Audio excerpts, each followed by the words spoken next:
not allow them to get reimbursed for the child care costs that they incur to attend board meetings. And in July of 2024, I was told, in light of my question, you're going to consider the issue. How long is it going to take you to decide that the board members can get reimbursed for child care? Congressman, I want to credit you for pressing that issue. You're correct. It's relatively uncontroversial. It's not an issue at banks or most for-profit because you can just pay the board members. As you said, they're volunteers, and it's a relatively small dollar thing. I hope that you move forward in Yes. weeks instead of years on that, but I've got to go on to the next question. I will ask unanimous consent to put into the record an article from the Business Insider, August 8th, 2025. Without objection. This article states that Mr. Palmer Luckey, in a fundraising memo to investors, claimed that his bank charter would be approved on a speedy timeline because of his political network and the bank's close ties to regulators. Now, this is an interesting situation because if the memo was lying, that is securities fraud. You can't go to prospective investors and say, we're going to be successful if you're making it up. On the other hand, if he was telling the truth, that is much worse, because it means that because he's part of what is described in the article as $1 million program to give money to Republicans, he was going to get his bank charter approved much more quickly by the OCC. So I'll ask Mr. Gould, since I assume he didn't use political connections to get his bank charter approved more quickly, have you begun a securities fraud, or have you talked to the SEC about securities fraud when a man raises money for his bank by claiming that you're a corrupt organization? Well, I'm not familiar with all the allegations made in that article, but I can assure you that the OCC treats any applicant or potential applicant. So if somebody said they were going to get favorable treatment and put it in their offering memorandum, would that be securities fraud that you want to care about? Again, Congressman, I'm not responsible for the securities laws, and I'm not familiar with that. I would hope that you mail a letter to the SEC, and I will get you the article, which will be part of the record. Gentleman yields back. The chair recognizes the gentlewoman from Missouri, the chair of our Capital Markets Subcommittee. Ms. Wagner, you're recognized for 5 minutes. I thank you, Mr. Chairman. Throughout my time in Congress, one of my top priorities has been to protect our most vulnerable from financial exploitation and fraud. As part of my work as chairman of the Capital Markets Subcommittee, I have been very proud to champion the Financial Exploitation Prevention Act, which would provide a powerful tool to protect senior investors and ensure that their retirement accounts are safe when they need them the most. Vice Chair Bowman, you have spoken often on the issue of fraud, and in particular check fraud, which has grown substantially over the past several years. In 2022, financial institutions filed 680,000 suspicious activity reports, or SARS, related to check fraud, an increase of over 700% from just a decade earlier. While checks use has decreased in recent years, around 3/4 of retirement age individuals still use them regularly. You highlighted that while check fraud has been a well-known problem for several years, regulators have been slow to address the harm that it does to banks, especially community banks, as well as consumers and businesses that are oftentimes its victims.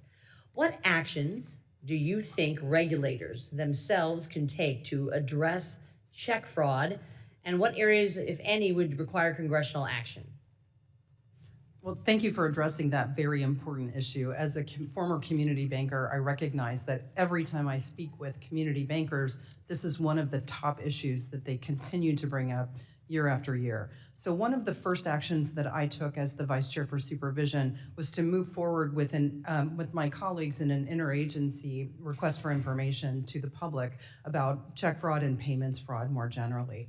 So we're in the process of reviewing those comments. We've formed a working group, and hope our intention is to expand that to other areas of the administration, so that all of those that may have some sort of authority over the activities that are a part of reviewing a check fraud or fraudulent activity can come together to understand how we can take better action and to mitigate. Well, I thank you for that, and I hope that you'll keep my office and myself in the loop when it comes to regulatory actions, and then also any kind of congressional action that that we can take. It's a big problem, and one that I'm very focused on. I look forward to working with you. Thank you. Earlier this Congress, in response to the previous administration's burdensome proposal on the Basel III endgame, I sent a bipartisan letter highlighting concerns with the proposal's treatment of securitized assets.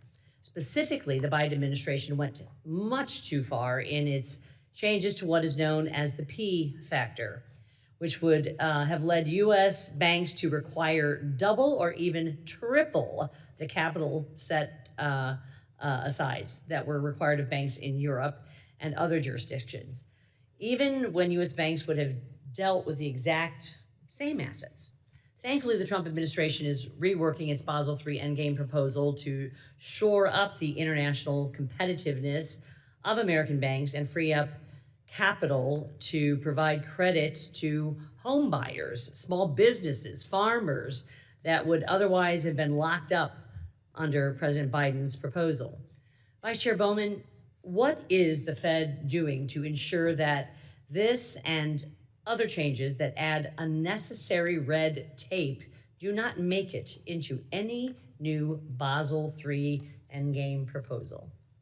Well, I'd love to address that question. Obviously, I've had provided a lot of public statements about the previous efforts on the Basel rule. Yes, you have. We currently are working together with my interagency colleagues to move forward with a Basel proposal that works from a risk-focused perspective from the bottom up to create a rule that would be more consistent with the Basel 2017 agreement, so that we're not going beyond the scope of that agreement unless it's to the benefit of the U.S. institutions. Well, I hope you pay particular attention to this P factor. I'm very concerned at what the Biden administration did in going way too far in that regard.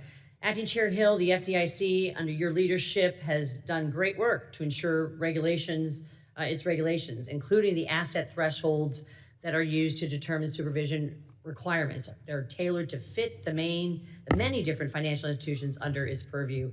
I have several questions in this regard, but I'm over my time, so I'm going to submit them to you, and I look forward to your response. Mr. Chair, I yield back. I thank the gentlewoman. Please answer those questions as you have time and instruction. Now call on the gentleman from New York, the ranking member of our House Foreign Affairs Committee, Mr. Meeks. You're recognized for 5 minutes. Thank you, Mr. Chairman. I actually just want to state that I think that the ranking member's questions were fair, not unfair. They were very fair and important, because anytime a person is the president of the United States of America, he's not a king. And an independent agency should be able to look at it and make sure that things are fair. So I think it was very important, those questions. Not unfair, Madam Ranking Member, very fair, very important.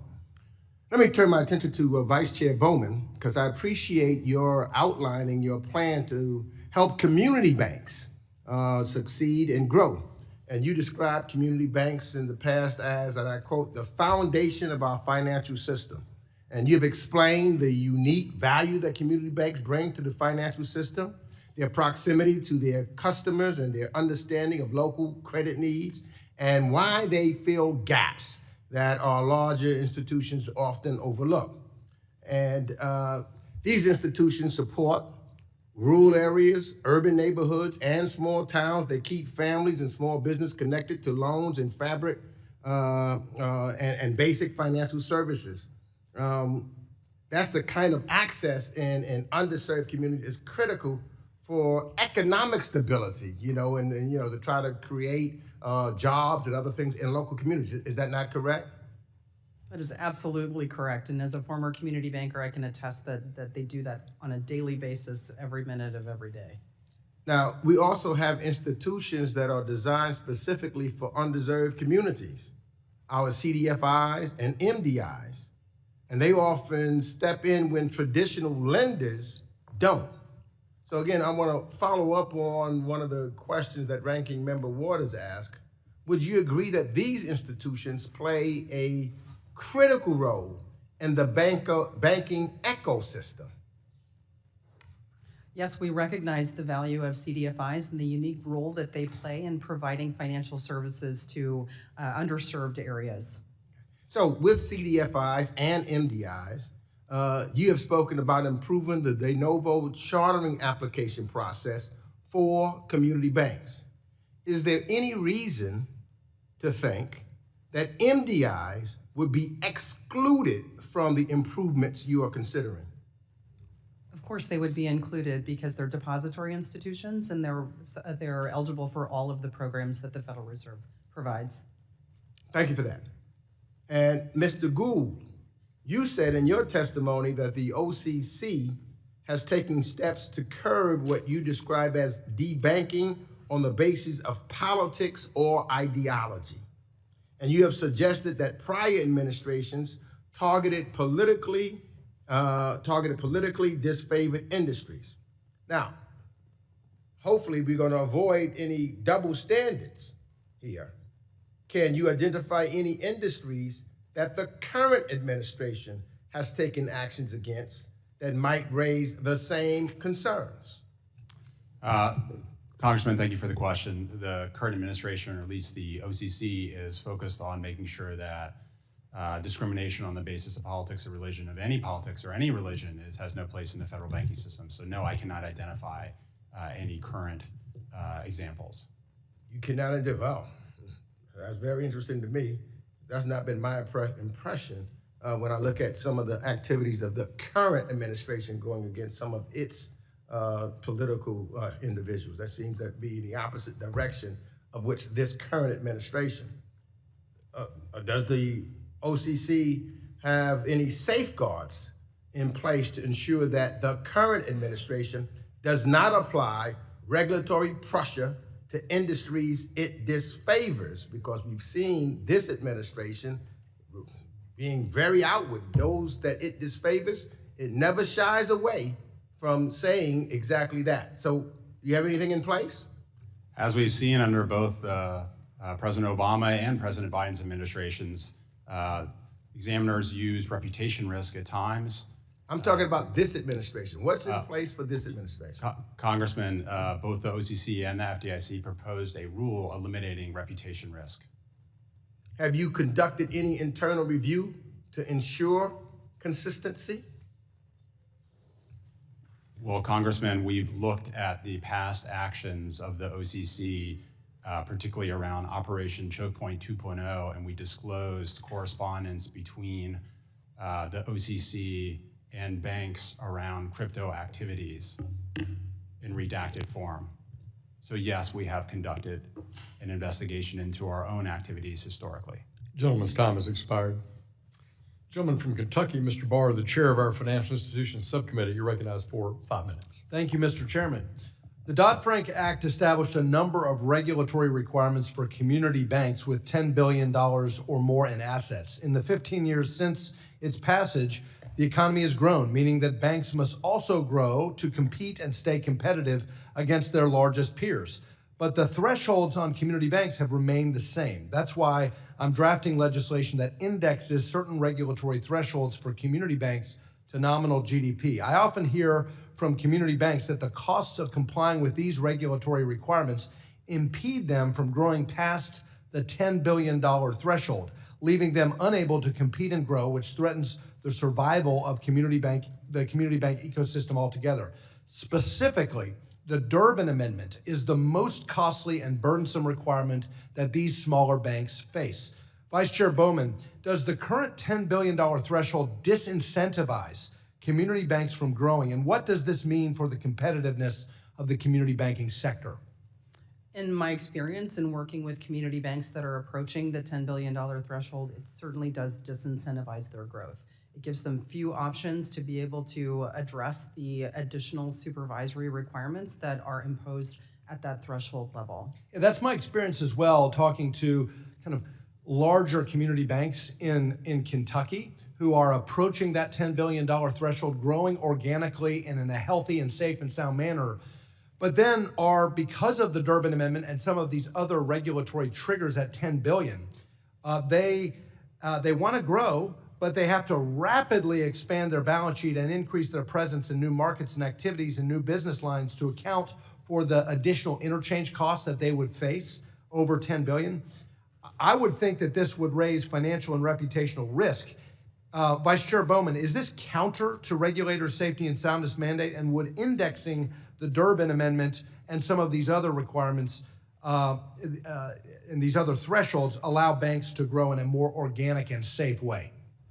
Indexing as a general concept is an important improvement that could be applied to especially the community banking space, but I think it also could be helpful for other sizes of smaller institutions as well. Well, thank you for that. Last Congress, many of my colleagues and I worked tirelessly to bring to light concerns with the Basel III Endgame proposal, including traveling to Switzerland to speak to the Basel Committee, where they agreed with members of Congress, a bipartisan delegation, that the U.S. proposal from your predecessor, Vice Chair Bowman, proposed gold plating requirements on American financial institutions compared to their global peers. Fortunately, that proposal was never finalized, and the Fed, OCC, and FDIC plan to reintroduce a rulemaking in 2026. To all of the bank regulators here, Vice Chair Bowman, Comptroller Gould, and Acting Chair Hill, will you commit to undertaking a holistic review of the capital stack to account for double counting and other duplicative capital regulations on U.S. firms? We can just go down the line. Absolutely, we're doing that now. Mr. Gould? Yes. Thank you. And are the agencies, to all of you again, are the agencies planning to issue a proposal that predetermines a, quote, capital neutral outcome, even if some risks continue to be overcapitalized? We don't have a preconceived notion about where we'll land with our capital requirements based on this review, this holistic, this comprehensive review of capital that we're undertaking now. We're looking at it from a risk-based approach by each factor and category of risk. Well, let me just reclaim my time because I'm running out. My view to all of the regulators here on this issue of capital neutrality is that an America First banking regulatory agenda should not seek to just achieve international regulatory harmonization for harmonization's sake.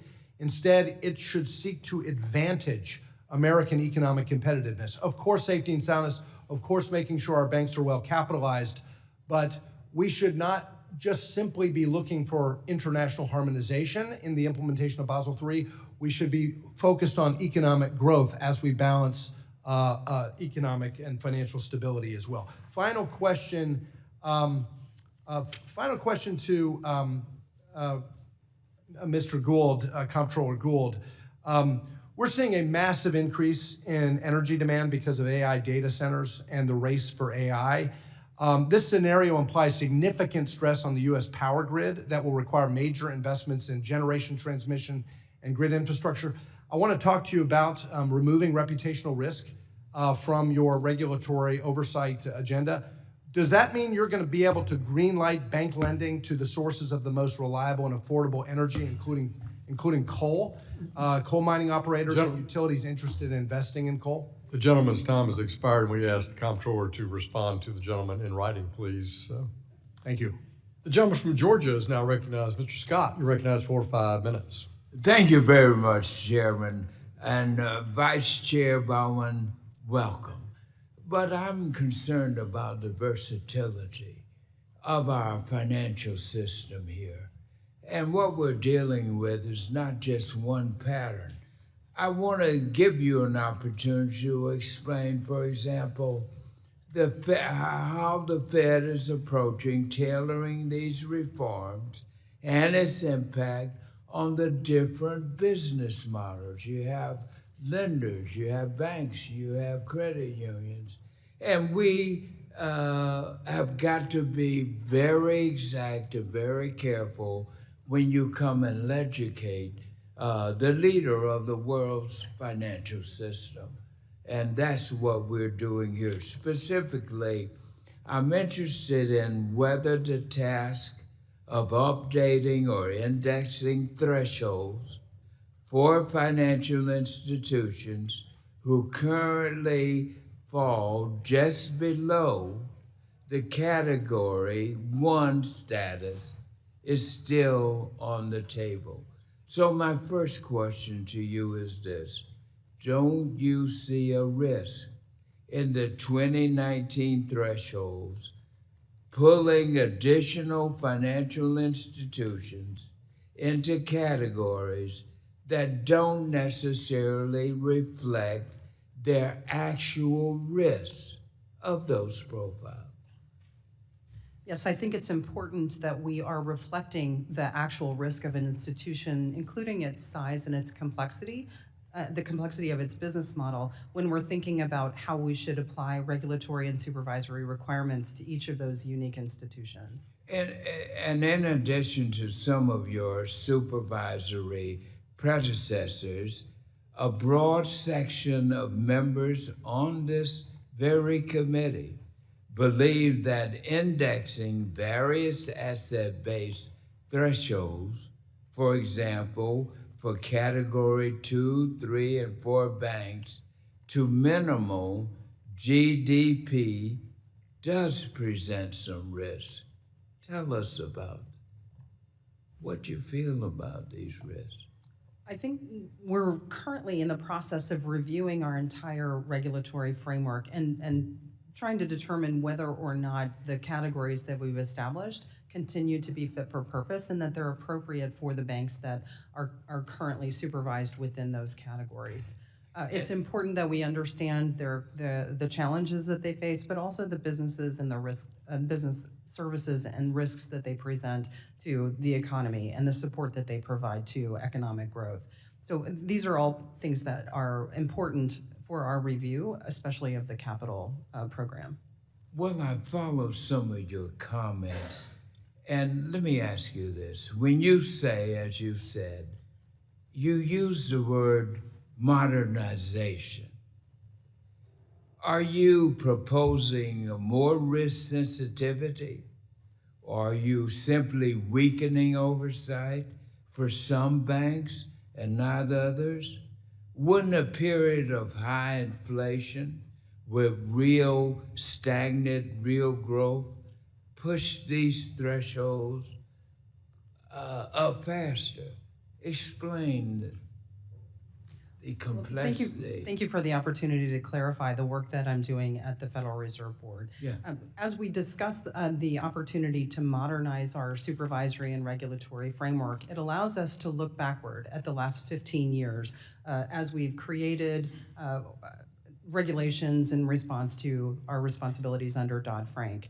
It's important that we're looking at whether or not all of them are successful and whether they're fit for purpose. As a part of that, what we understand and the experience that we have in implementation is that there's a lot of overlap, there's a lot of duplication, and there's a lot of conflicting regulatory requirements. Those are things that we're trying to address in our modernization. Well, let me ask you this finally while I have a few seconds. Have you modeled how quickly, like for example, Category 2 and 3 thresholds would rise in high inflation scenarios? And could a bank in today's Category 2 or 3 jump out of enhanced prudential requirements within just a few years without reducing profile at all? These are exactly the kinds of scenarios that we're considering as we're thinking more broadly and comprehensively about whether or not our current capital framework and our delineation of those categories continues to be appropriate. Well, I look forward to working with you. I'm very interested in I look forward to working with you too. Thank you. Thank you very much, Mr. Scott. The gentleman from Georgia yields back in order for me to call on another gentleman from Georgia. Mr. Loudermilk, you're recognized for 5 minutes. Well, thank you, Mr. Chairman, and thank you for this hearing and everybody here. This is incredibly important. especially since a lot of the discussion these days is about affordability. And I asked a large gathering of businesses of all sizes and different types of businesses in the Atlanta area recently, what is the largest impact or the largest cost that generally is passed on to your customer? And without exception, they all said government regulation. That is the number one cost, especially regulations that are not applicable to their business or their business model, but yet still mandated, and compliance and reporting is required by government. Another area, though, is outdated regulations, and that's one area that I've been working on. And so, Acting Director Chair Hill, I know that you devoted a portion of your testimony to reform proposals related to the Bank Secrecy Act, and specifically to allow institutions to reallocate resources away from lower value reporting to higher reporting. I have been working on this, especially with the Bank Secrecy Act and adjusting the financial reporting threshold. And in fact, my bill is entitled the Financial Reporting Threshold Modernization Act, which would increase the currency transaction report from the grossly outdated $10,000 number to a $30,000 threshold, but index that to inflation going forward. Is an idea like this one that aligns with your goal to alleviate the reporting burden on financial institutions of all sizes? Sure. Thank you for the question, Congressman. So as you know, those thresholds have not been changed for many years, and the amount of reports that are filed by financial institution is extremely large. So I think taking a close look at this makes a lot of sense. Those regulations are under the purview of the Treasury Department, so would defer to them on the specifics, but I think this makes a lot of sense as something to look at. My bill in its current form would increase the CTR from 10,000 to 30,000, then index to inflation. However, would you think it would be feasible to immediately index the CTR to inflation now, which, if it had been adjusted periodically, would be at 87,000 or around there? Do you think that's feasible instead of gradually increasing it? Again, on the specifics, I would defer to the Treasury Department, but I think as a general matter, indexing thresholds is something that makes a lot of sense. And I'll just throw this out to anybody on the panel. The same question, but also I think there's concern among law enforcement that this could hinder their enforcement activity. However, at the same time, we keep hearing that looking for someone doing something wrong is like looking for a needle in a haystack, but yet we keep increasing the size of the haystack. My suggestion is to decrease it. Do you feel that lowering or raising the threshold would actually help or interfere with law enforcement? Anybody have a thought on that? Okay. I'll move on then. Chairman Hauptman, it's good to see you again. Had a great conversation last week. I know that this is something that we talked about, the modernization of the Bank Secrecy Act. What are you hearing from credit unions around the country when it comes to compliance costs to prepare CTRs and SARs? Do you think that there's a case to be made for increasing thresholds and indexing it to inflation? I can definitely tell you that the least enjoyed part of running a small institution is complying with BSA AML in general. When you ask why a small institution merged with another or sold out to another, it is frequently the very first thing that you hear, and these are patriotic Americans who want to fight crime just as much as anybody else, but that burden is significant. Okay, thank you. And in light of the amount of time I have remaining, I don't think it's adequate time to go into the next set of questions, so I'll submit those to for the record and yield back. Gentleman from Georgia yields back.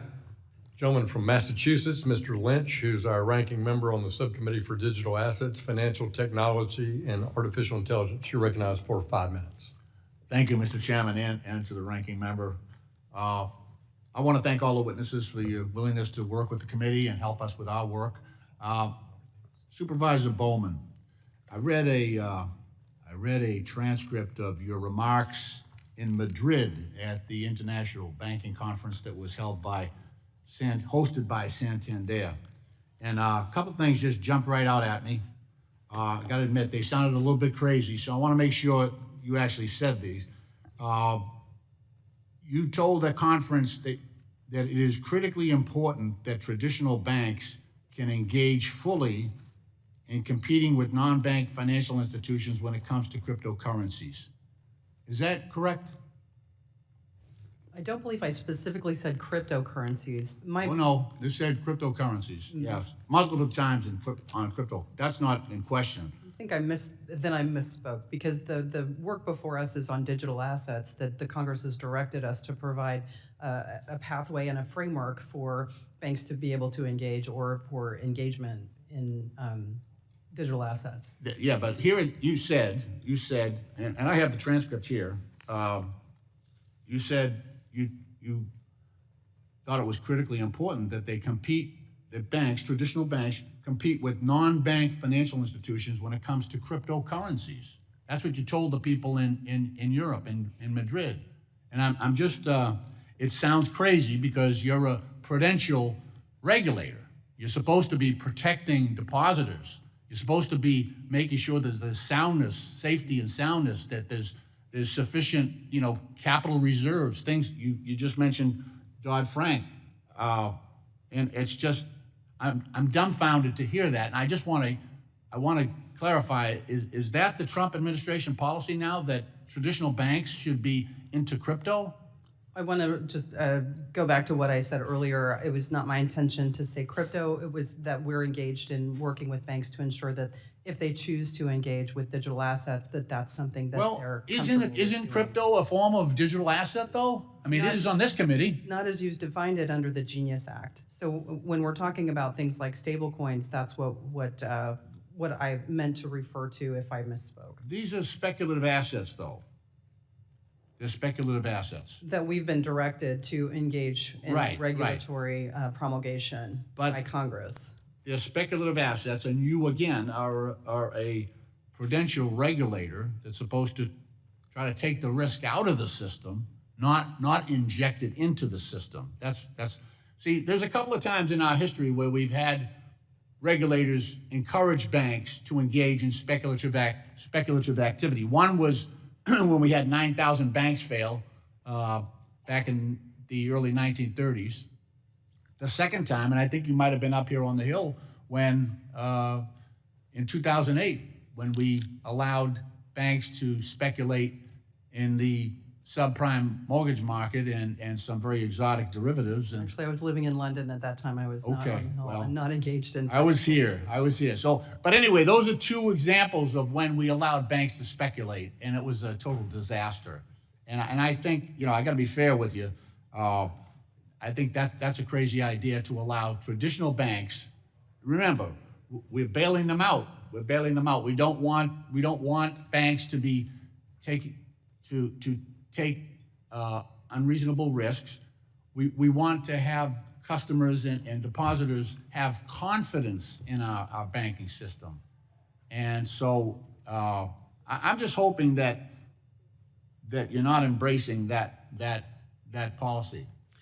My view is that community banks, other banks, should be able to engage in stablecoins and other digital assets as Congress provides authority to do so, and that as we're required to, we're able to provide guardrails or regulations that allow for appropriate safety and soundness activities to be engaged. And just square the circle with me, though. We've got an asset that has extreme price volatility, and you're inviting banks to engage in that. How does that make the banks safer by injecting digital assets into their mix? How do you even quantify what the reserve level should be when you've got an asset that's inside that bank, multiple banks, right? And this stuff could blow up, and it just like I say, it dumbfounds me that we have a prudential regulator that's suggesting such a thing. Well, the Genius Act requires us to promulgate regulations to allow Gentleman's time has expired. for these types of activities. The Vice Chairman will respond more fully to the gentleman's question in writing. Chair now recognizes the gentlewoman from South Texas, Ms. Dela Cruz. You're recognized for 5 minutes. Thank you, Chairman Hill, for holding this important hearing today, and thank you to the witnesses for being with us. I represent a rural community and largely Hispanic community in deep South Texas. So our community and our regional banks are very important to understanding the needs of South Texans.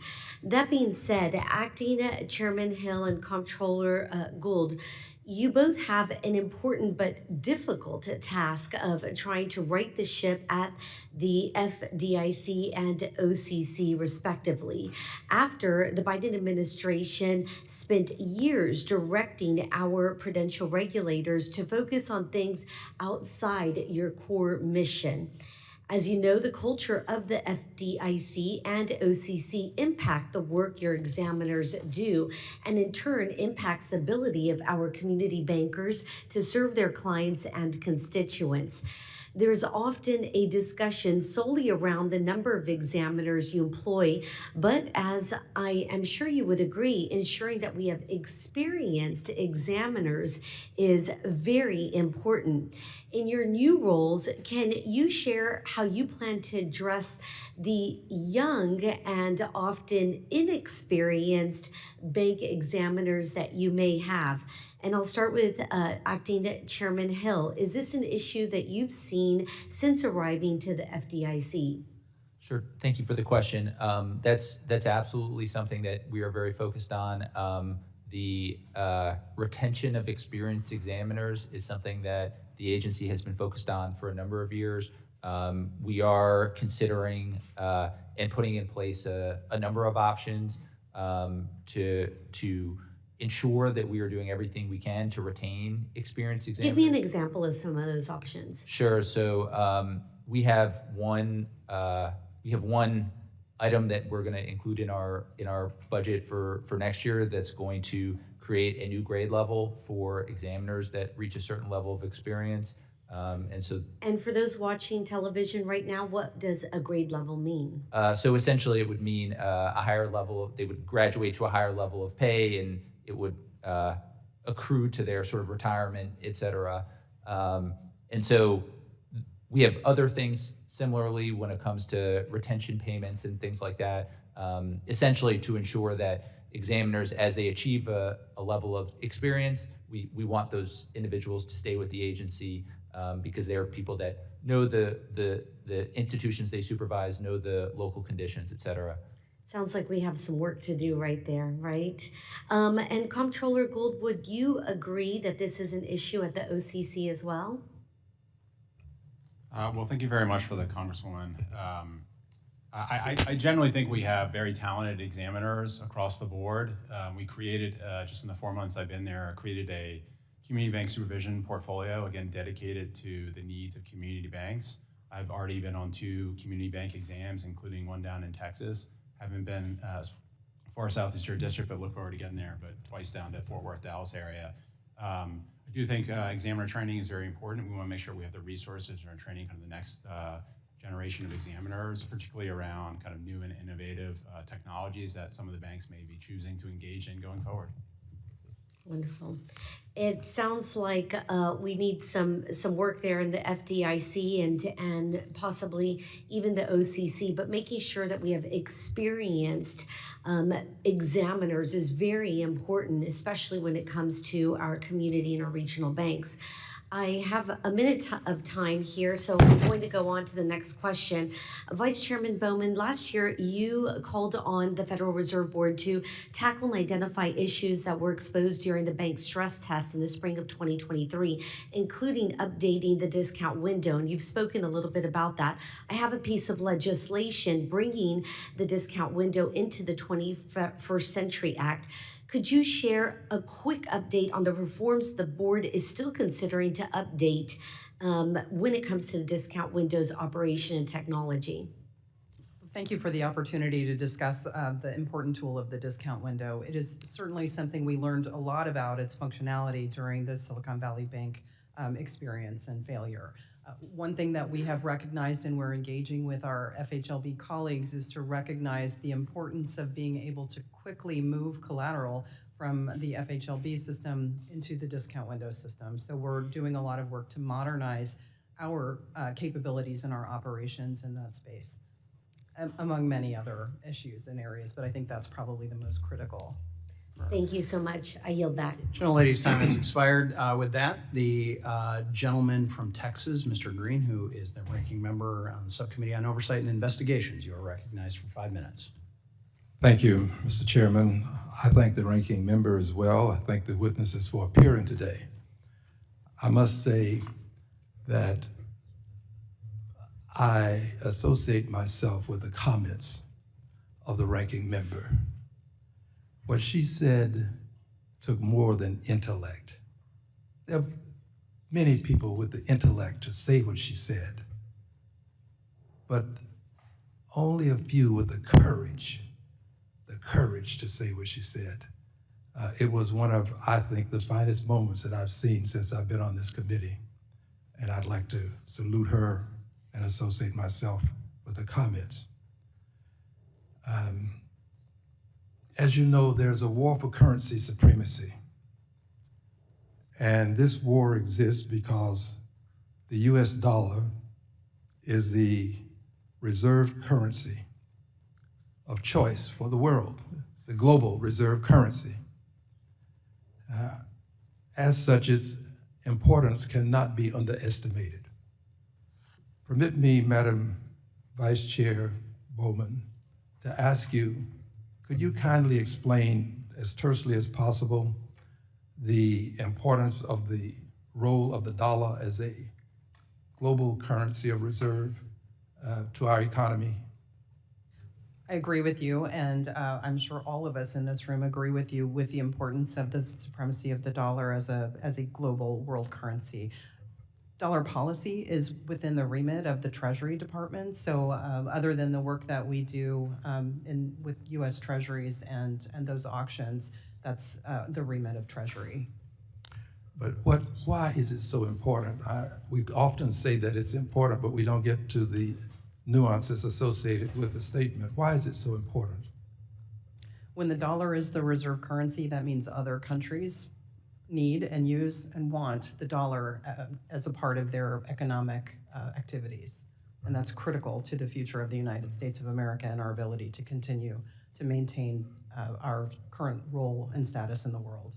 How important is it as it relates to imposing sanctions on countries that are doing things that are harmful to our economy? I'd love to talk to you about sanctions, but that is way outside my remit. So I would refer you to the Department of the Treasury on sanctions and sanctions enforcement. Well, permit me to ask you this. First, a predicate. Experts have warned that the combination of Trump's chaotic tariffs and attacks on the Federal Reserve monetary policy independence undermine the US dollar's role as a global reserve currency. If you agreed with this statement, I'm not saying you do, but if you did, would you have the courage to tell the president that he is harming our reserve currency, our dollar as a reserve currency? Would you have the courage to do that? I agree with you. It's critically important for the central bank to remain independent, but I don't have anything for you on the other topics. The reason I ask is because this issue of courage became prominent in my mind when I saw the responses that you were giving to the questions that the ranking member posed. And I've seen the members of the cabinet as they sit around the room with the president and how they all take great pride and pleasure in telling him how great he is. I think that there will have to be a few among you who will have the courage to say to this president, you're making a mistake.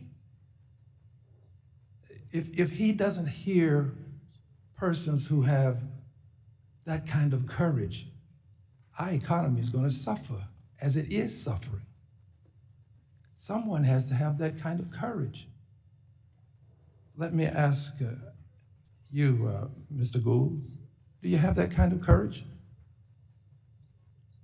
Thank you for the question, Congressman. I believe the president selected me and the Senate confirmed me for this role because I was the best person for the job.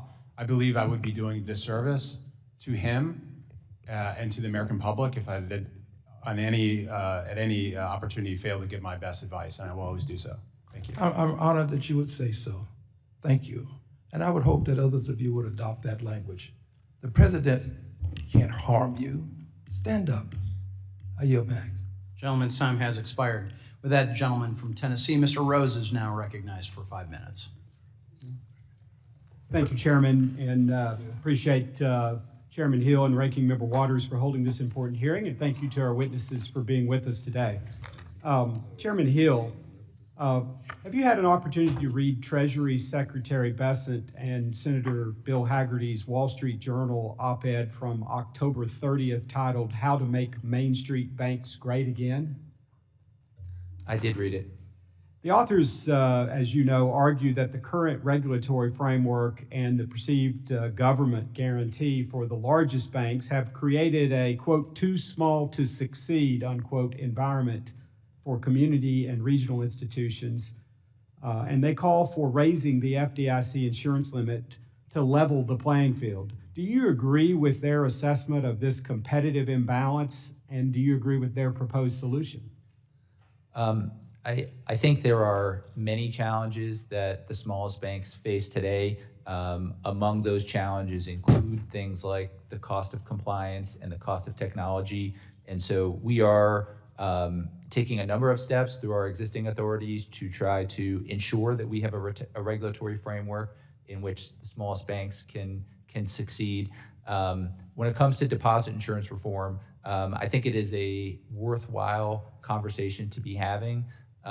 We have avoided taking any formal positions on any specific piece of legislation, but I would note that the amount of insured deposits in the system as a proportion of overall deposits has come down pretty significantly. And so I think it makes sense for Congress to be evaluating the potential for deposit insurance expansion. Thank you.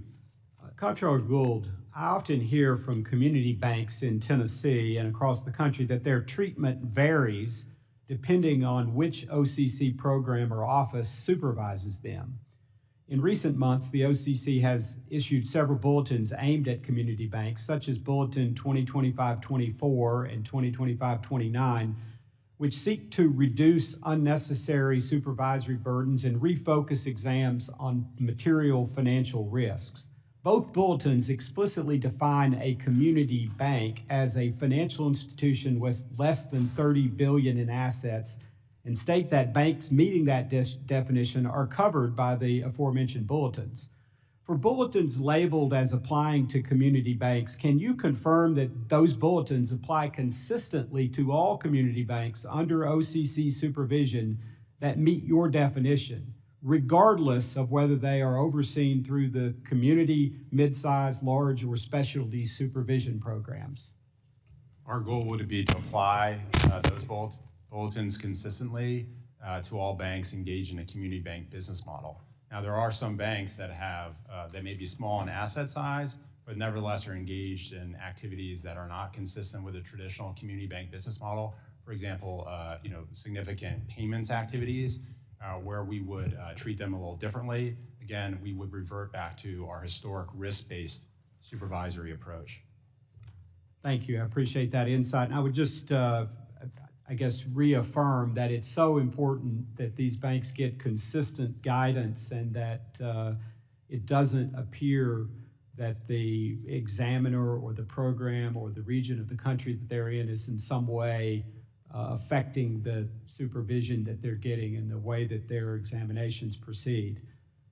Chairman Hill, looking back on the bank failures from 2023, it's clear that once a deposit run begins, supervisors have very few tools to stop it.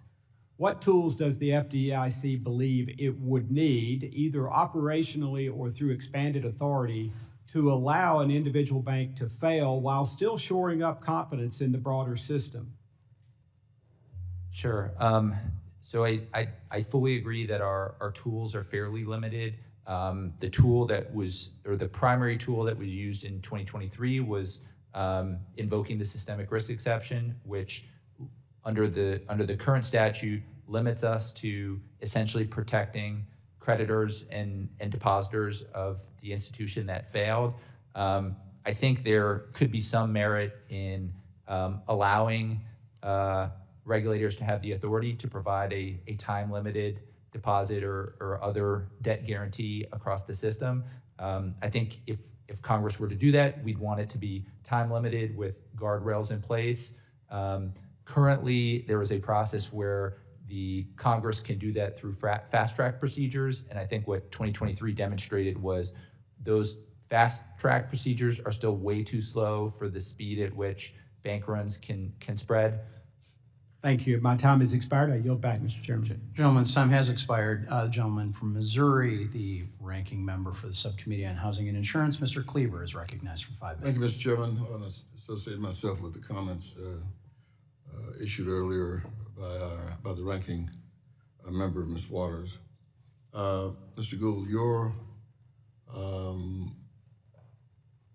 paper, your memo to us had me to read it several times because one part of it just leaped from the pages into my mind, and it's recorded on page 1 and 2, first two prior paragraphs on page 2, when you said that no American should be denied access to banking products and services because of political or religious beliefs.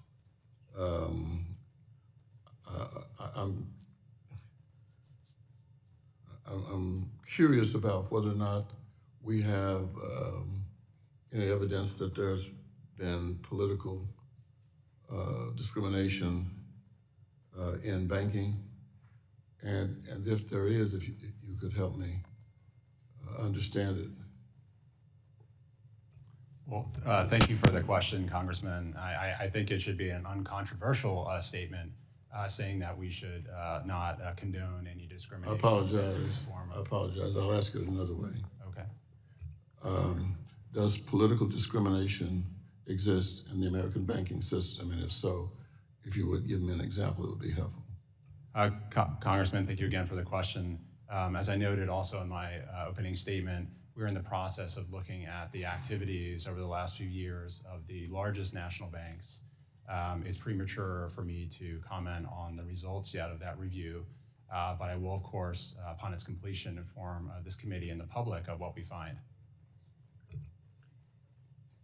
So you believe that there has been political discrimination? Discrimination on a potential customer, applicant. I just want to know.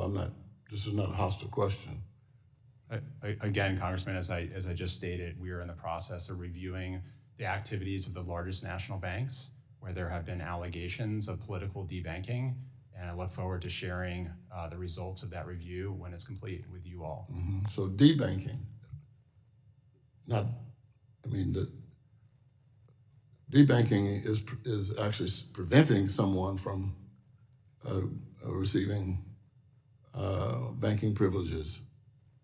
I want to know if there's, okay, I'll move to another one because it's really something I'm concerned about, and that's religious banking. In your statement, you mentioned that, and I agree with you, that religious beliefs should not be included in or practiced by banks. And I've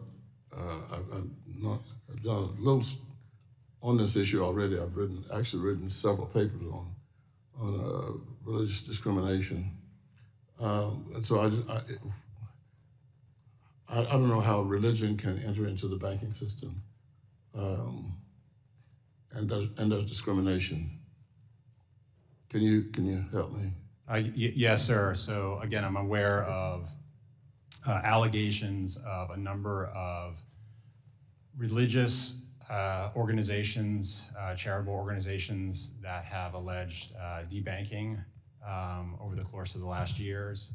And we have been sifting through our own OCC complaints as well as working with third parties and other government agencies to sift through complaints of religious discrimination. And that is, again, also something that we will be reviewing and sharing our results with this committee when we're complete that. So we have no evidence that has occurred? Sir, I wouldn't go so far as to say that. I would just say that there are a number of allegations of religious debanking that have occurred and been made to the OCC as well as to other government agencies. And it would be premature while the review is still ongoing for me to conclude as to whether or not they actually happened until, again, I've completed the review. Well, I applaud you for the investigation, because I mean, one of the things that the president did early on was to eliminate departments in various agencies that who had the responsibility for looking for exclusion and discrimination. Thank you, Mr. Chairman. I yield back. Gentleman's time has expired, and I will be recognizing myself now and Acting Chairman Hill.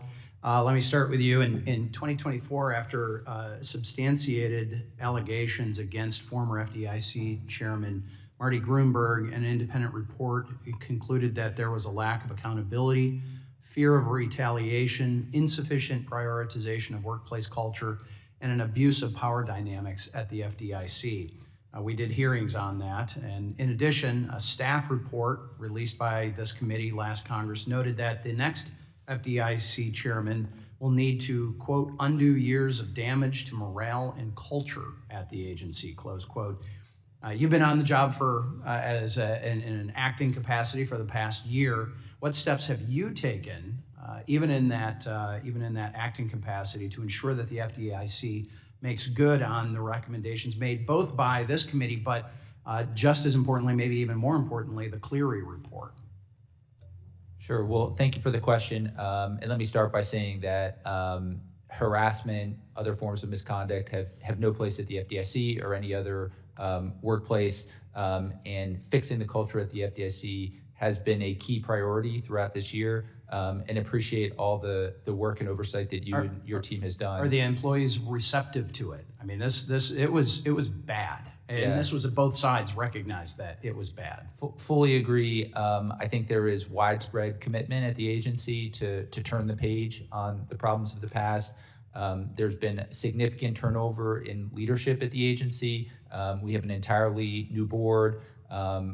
About half of direct reports to the chair have turned over this year. We've replaced a large number of managers across the agency. We have prioritized accountability, which I think was really the key root cause of the problems, which is that there were many cases where either people didn't report things because they didn't have confidence in the process, or they did report things and people were paid off with settlements and the wrongdoers didn't have accountability. And so we've taken a number of steps to set up new offices, new processes in place to ensure that when there are allegations, that there's a process, that there are independent investigations, and that there is discipline appropriate for the misconduct. Glad to hear that, and you don't strike me as the type of person who's going to scream at their employees as they're coming in about trivial things. So I got a few head nods behind on that, so I appreciate that. Switching topics, but staying with you, I know a little earlier you had talked about the failed bank resolution framework as a worthwhile conversation to have. 2 weeks ago, the committee held a hearing on proposals that would make changes to the deposit insurance framework. And while the issue is far from settled, I think it's important that we don't dismiss how interconnected the debate between deposit insurance is with bank resolution.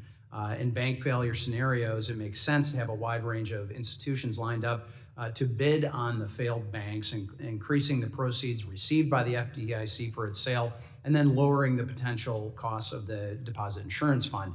Is this something that this is something you and I discussed in 2023 during the banking turmoil, and I know this is something FDIC has been looking at. You're not commenting on any particular legislation. I happen to have particular legislation on that. I saw Mr. Gould's head pop up on that because you're going to be a part of that as well. But you had noted that the FDIC has developed a seller financing program for non-bank bidders to increase competition by including private equity firms and other non-bank entities. Do you believe this would ultimately reduce the cost to the FDIC, to the DIF, to the Deposit Insurance Fund? Absolutely. That's the goal. We're taking a number of steps to try to improve the bidding process, to facilitate more and better and lower cost bids, and trying to bring more capital into the bidding process. And the ultimate objective of all of it is to A, reduce the cost of the diff, and B, increase the likelihood of stabilizing transaction options in the event of large failures. Right. So my bill, the Enhancing Bank Resolution Participation Act, directs the FDIC and OCC to jointly study the feasibility and utility of shelf charters, meaning pre-approved, ready to go entities that are a capital raising vehicle to bid on failed banks and on modifications that could be pursued to modify the bidder qualification. In the last 30 seconds here, do we need to address the bank resolution framework at the same time as the FDIC network, Mr. Gould? Thank you for the question. I do share, I think, many of the concerns that the acting chairman has stated publicly around the resolution execution capabilities that were on display or their lack thereof in the March 2023 timeframe. So certainly I support both A, more robust public disclosure around what occurred during that timeframe, so that B, Congress can then inform itself as to whether it needs to act from a statutory standpoint. Right. My time has expired. I do, without objection, would like to submit this letter from a joint trade statement for the record regarding our hearing today. Hearing none, so moved. And with that, my time has expired, but we are going to take a brief pause here as a committee. The minority is aware of this as well. And we're going to pause briefly while we adjust the witnesses' microphones, and we will return shortly. So with that, we take this pause.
Prepared to resume. The gentleman from Illinois, Mr. Foster, who is the ranking member of the Subcommittee on Financial Institutions, now recognized for 5 minutes. Thank you, Mr. Chair. I'd also, I'll start with Chair Bowman. I just want to thank you and your fellow board members for the series of conferences that you've held in recent months. I was pleased to be able to attend 2 of them, one on the future of community banking and another on the future of payments. And it was really great to be able to sit there and actually talk to the boots on the ground in these very important and emerging and traditional industries. And I think that I urge my colleagues, actually, if they get a chance, to attend those and to try to do everything you can to encourage member attendance at those. Frankly, I learned a lot. Now, one issue that actually came up repeatedly in both of the conferences was issues of fraud costs and the costs of preventing fraud. And the Comptroller Gould, the OCC, FDIC, and Board of Governors recently issued a request for information on potential actions to address payments fraud. I regularly hear about this from community bankers in my district all around Illinois about the challenges that they face with identity, with payments, largely identity theft, and then check fraud, in large part check washing. The comment period closed in mid-September for this, and I know that bankers are anxiously looking forward to the next steps. So, Comptroller Gould, do you have any initial takeaways from the RFI that you can share? And what can we expect in terms of next steps from your agency? And when might we see them taken? Well, thank you very much for that question, Congressman. In the 4 months I've been on the job, that is certainly an issue, fraud, that has risen to the top of my kind of to-do list. It was not something that I was hearing nonstop 5 years ago when I last worked at the agency. Back then it was cannabis banking when we met with the community bankers, but now it's fraud, and I appreciate the seriousness of the issue. I think a lot of the things that we can do are probably steps that we have to take across the federal banking agencies and even beyond.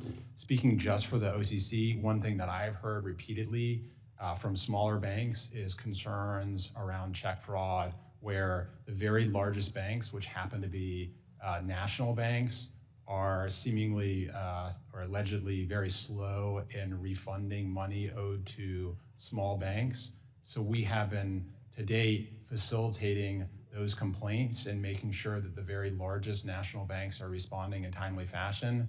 That's something I would like to look into further. In terms more generally of the RFI, again, I think that's something we need to work with across our 3 federal banking agencies and possibly beyond, but I think it's something that certainly from the OCC's perspective, we understand is extremely important given the volume and how it's impacting particularly smaller banks in a disproportionate manner. Yeah, do any other witnesses have comments on the whole issue of, and a huge part of this is online payments fraud. A big part of that's identity theft, and the tool at hand is your cell phone and the digital driver's licenses. If you're able to present online a real ID compliant digital driver's license, which is in the technologies in everyone's cell phone, you can pretty reliably prove that you are who you say you are, even in an online transaction. That stops the hackers in their tracks, at least for fraud that scales. And so I urge you to keep pushing on both of those. The check washing is a huge problem in the responses of banks, and also just raise our game in electronic online identity verification. That could be a huge cost savings. One thing I heard about at that conference for a lot of was just the huge amount of costs that banks incur for trying to make sure that online transactions are valid. Another thing that came out was a lot of discussion on the payments conference of the implementation of the Genius Act. And one thing that came up was actually with the small community banks a lot was the worry that interest-paying stablecoins would have the potential of pulling deposits out of particularly small community banks.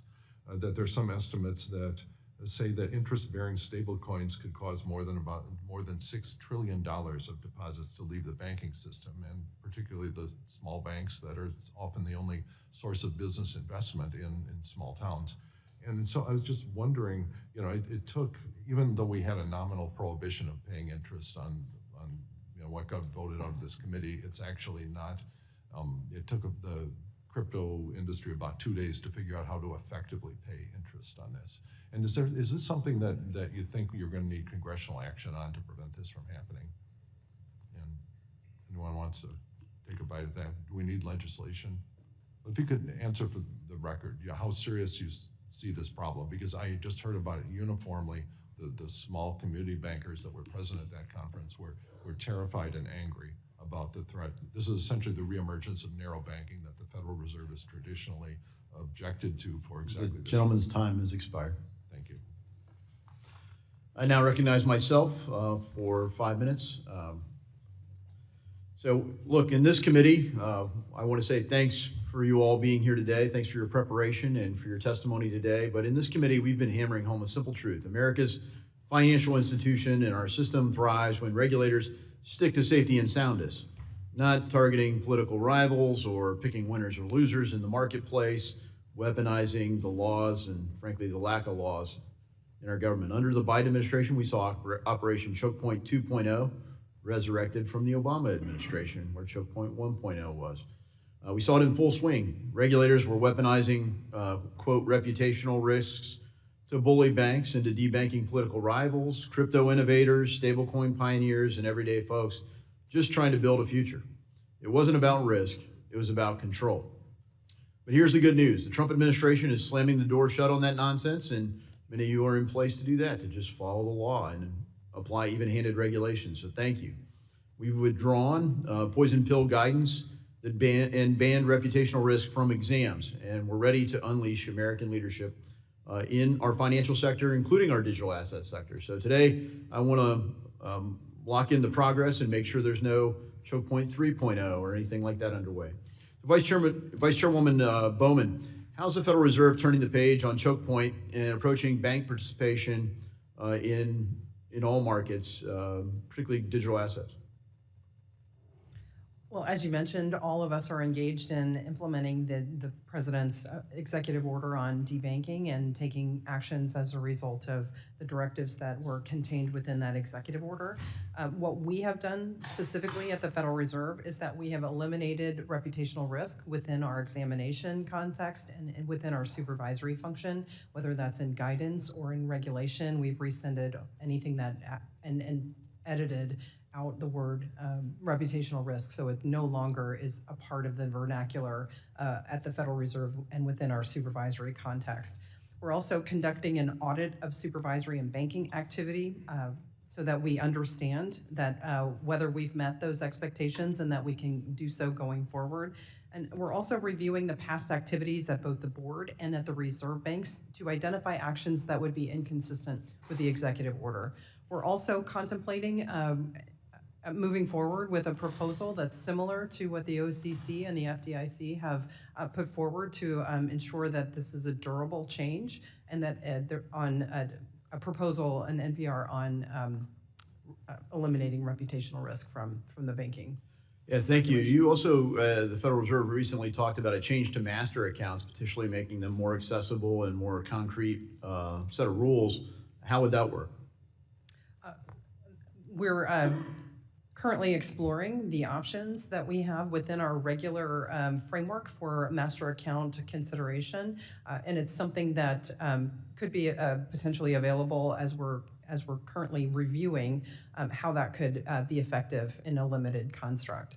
All right, and then lastly, you mentioned that you're following the president's executive order, but one of the other executive orders that you put out with respect to digital assets is no development of a central bank digital currency. Obviously, at some point, portions of the Federal Reserve have been engaged in that. Is the Federal Reserve still engaged in developing central bank digital currency?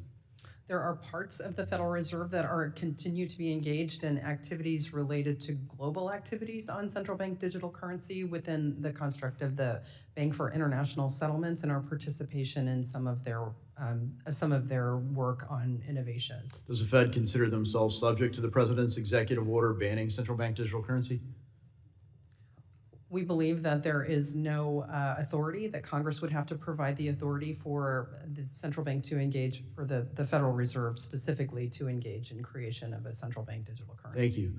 Comptroller Gould, under President Trump's Fair Access Rule, banks cannot deny services to an entire lawful industry. Has the OCC seen any evidence since January 2025 of national banks continuing to debank crypto firms? So we're still in the process of going through the complaint data that we've received in accordance with the president's EO. I mean, I'm aware of some anecdotal examples. Right. Well, I look forward to the report, and you've kind of answered an adjacent question there, but I'll just also add that, and you've alluded to cannabis banking, marijuana banking, but I'd love to submit a question for the record there to see, where the state of play is. Are banks still blocking customers who are engaged in lawful marijuana activities, because nearly every state, whether you like it or not, has made some form of marijuana lawful in those states, and we haven't synced up at the federal level, so I'd love to catch up on how we're doing that. My time has expired, and I now recognize the gentlewoman from Ohio, Ms. Beatty, who is also the ranking member on the Subcommittee for National Security. Thank you, Mr. Chairman, and to our ranking member. And More importantly, thank you for being here today. A lot of tough questions that you've had today because we're in tough times. But let me start with following up something that my colleague on the other side, Ann Wagner, alluded to in talking about the some 682,000 cases of check fraud. As we know, fraud and scams are robbing American families of their hardworking savings. It's the number one concern that I'm hearing from banks and credit unions in my 3rd Congressional District. And this summer, I was really pleased to see that the FDIC, the Fed, and OCC issued a request for comments to address the payment and check fraud. So we also know that Congresswoman Maxine Waters' last Congress introduced House Bill 9303, Protecting Consumers from Scam Act. So my question to you, and I'll start with you, Ms. Bowman, and quickly work down to you, Mr. Hill. What are your top line takeaways from the comments submitted, and what target areas are you looking to prioritize? So are there any target areas, yes or no? And if so, give me at least one, and then we can get So through it. yes, this is a critically important issue, and I think some of the most important areas that we should be focusing on is account openings. Excuse me, one area for us to focus on, again, is the relationship between the largest national banks and payment processing and check refund returns and the community banks. I will say that Congress passed the Genius Act, and one positive of blockchains, especially public blockchains, is they eliminate some of these issues that can happen with other forms of payment. If you're asking about check fraud, obviously it's been around since we've had checks. And I'm aware that the harm isn't just those who are defrauded. It's the regular credit union member who's saying, why can't you cash my check? Can you just give me the money? It's a certified check. Why don't you give it to me? And it is not their fault nor their credit union's fault why that is the case, why there's a delay. So we try to circulate on our website every new fraud that there is, from romance scams to check fraud. Mr. Hill. Thank you, Congresswoman. Fully agree. This is a big and growing problem. We are working very closely with our peer agencies as part of a working group. I fully agree with the comments from Vice Chair Bowman and Comptroller Gould. We are continuing to work through the comments and happy to follow up with more takeaways. And I'm glad you said follow up, because I would like you to stay in contact. This is very important, I'm sure, to all of us. But in my district, I'm being held accountable for what am I doing. And you're right, it's an age-old thing, but it appears to be more prevalent now that we're seeing this. So I would like to have some contact. I have my legal counsel and financial person, Sierra, here. And so this is something you're gonna hear over and over from me. Let me quickly go to the next question. And for you, Acting Chairman Hill and Chairman Bowman and Comptroller Gould, I'd like to start with some questions on cybersecurity. We've addressed that a lot today, and the risk posed by third-party service providers and other technology solutions. As we know, cyber adversaries not only target financial institutions, but also federal regulatory agencies. What are the steps you're taking to enhance the cybersecurity of your agencies and effectively notify financial institutions when there's a breach of confidence and sensitive information that regulators collect from financial institutions? Okay, you want me to pick somebody? Chairman Hill. Okay. And, I'll be happy to start, since I certainly raised the issue, and unfortunately the OCC was the victim of a data breach that went on for almost 2 years. When we learned of the breach back in February, we engaged extensively with the banks that we supervise to let them know what we were doing, how we were addressing it, what information was exposed.